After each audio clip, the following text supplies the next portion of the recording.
Hi, I'm Jim Twomley, the Professor of RVing. Today I'm going to show you how to repair a countertop.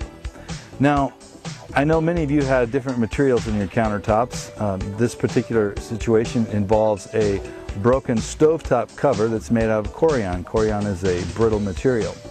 Now, you may have Formica or other materials in your rig, but that's okay.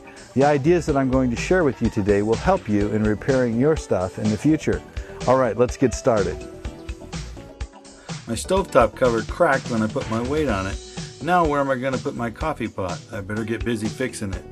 A lot of us only have a picnic table to work on, so that's what we're going to use today. Now this is the countertop. This is the top side. This is the bottom side.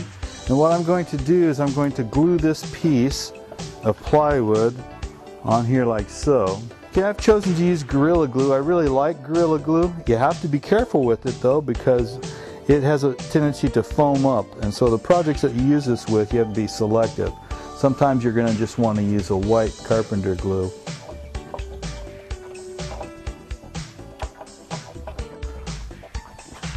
Next, I'm going to take the piece that I've glued and I'm just going to turn it over and apply it to the back of my stovetop cover.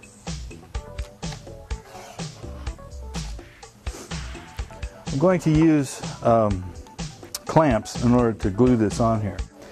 Now you may not have these type of wood clamps, but this is just as effective. You can use a C-clamp and just put a couple pieces of scrap wood under there and tighten them down, and that's just as effective as a wood clamp.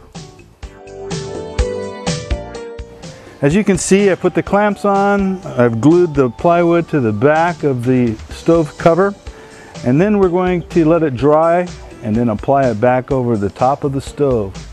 It won't look as good as new, but it'll be functional and it'll help me with my coffee pot problem. Whew, I could use some of that right now. I glued a couple pieces of wood on the ends of the plywood so that if I put my weight on it again, I won't crack it again. Now, the interesting thing about Corian is that you can clean it up real well. I use some super glue to put into the crack to hold this Corian together, and what I'm going to do is use a Scotch-Brite and some OxyClean to rub out the remaining glue residue. It'll also rub out cracks and blemishes on your Corian. It's a simple technique and it's very effective. Until next time, this is Jim Twomley, Professor of RVing, Doctor of RVology, and Rhodes Scholar. Have a great day.